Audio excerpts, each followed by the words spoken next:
wa mboga za majani. Hivi mshapata kero kama mimi? Mtu asubuhi na mapema, mchicha, matembele, nikasema basi leo nataka kula mboga ya majani. Ukamuita mtu njoo, ukamnunuza mboga ya majani, ukajinunulia hapo vifungu 2-3. Kesho asubuhi tena huyu hapa. Jamani, kwani ningekuwa nataka kununua hizo mboga za majani si ningekuita tena? Wewe umejilalia zako unasema bwana mimi stress za maisha leo sitaki kuamka mapema. Na usingizi wenyewe kuutafuta ni shida. Umejilalia. Kaja tena anagonga tena kama anakudai. Gongo. Mboga za majani mnachukua. Sasa ningekuwa nataka si ningekuita the same kama nilivyokuita mwanzoni. Shida ni kugongewa mageti. Unajua kuna wengine sawa, usingizi mtu anapata asubuhi, aiza aliamka kaanda watoto kaenda shule, alafu akarudi kupumzika. Lakini sawa kama alivyosema aligongewa siku ya kwanza. Alivyosikia mboga akatoka. Nataka mboga njoo. Muuza mboga sakafika. Akanunua mafungu yake kadhaa ya mchicha ya matembele sijui ya nini. Kesho usipite. Mwambie njoo kesho kutwa au njoo siku fulani. Muuza mboga mbona muelewa? Umeona? Lakini hana kosa sababu yeye anatafuta riziki. Geti lolote atakwenda atagonga. Ndio. Odi, mboga, hatuna hela leo, wanaenda zao. Umeona? Sawa amekelea kwa sababu tu kagongewa geti na alikuwa kwenye usingizi na kwamba na maisha yake na mawazo yake mwenyewe anataka kulala. Ni kweli wakati wanapita nje wewe uko ndani ya geti watu wako na mboga zinapita. Lazima nigonge. Au wazotaka pia. Unaona? Watu wataka mwa wanagonga na wana kipaza sauti.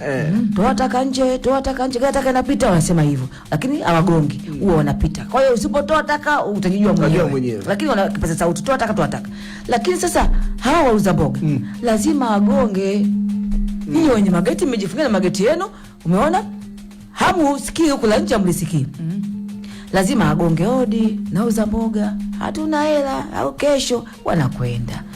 Mimi kilo kubwa sioni kwa kweli. Hivi kisamvu ukichanganya na nyama si ndio inanoga au tumbo? Vinanoga vyote. Hapo kichenoga vyote kutia nyama au kutia mbazi mbichi. Haya, yani vinafaa tu. Majani ya kunde yale pia na ukiachanganya na hata nyama na utumbo vinakwenda. Si ndio? Nyama na utumbo. Kwenye majani ya kunde. Nikajua ni nyama na utumbo vyenyewe ndo tuvichanganye sasa. Hata nyama na utumbo vinapikwa.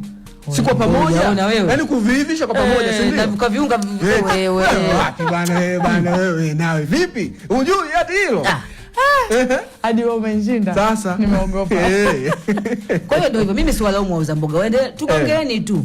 Ndio. Nyinyi gongeni mageti uzeni mboga. Ndio biashara yako inayokuweka mjini. Utakwenda kumuuzia nani? Kikubwa wewe mjibu tu. Hatuna pesa basi. Sawa kabisa. Kiwezekana unaona tabu kutoka, fungua dirisha. Leo hatununui. Lakini kwa sababu pia au nyamaza. Kwani vipi kunyamaza katakano susana nagonga? Ndio kwanza hamna watu. Lakini pia kwa mfano dada alivyokuwa akizungumza kwamba jana amenunua, alafu kesho tena muuza mboga akapita. Unaweza tu kumwambia bwana leo ulizoniachia hizi nitatumia kesho, kesho kutwa. Juma fulani njita. Ndo ajua kesho sipiti, kesho kutwa ile siku inayofuata. Jamani nimekuja, umekuja basi tunaongezea tena kilichokuwa kimebaki tunaongezea. Mtu anajua anaanzia wapi. Haya bana, sawa. Hili hapa ni cup kubwa, tuko hapa paka saa 9.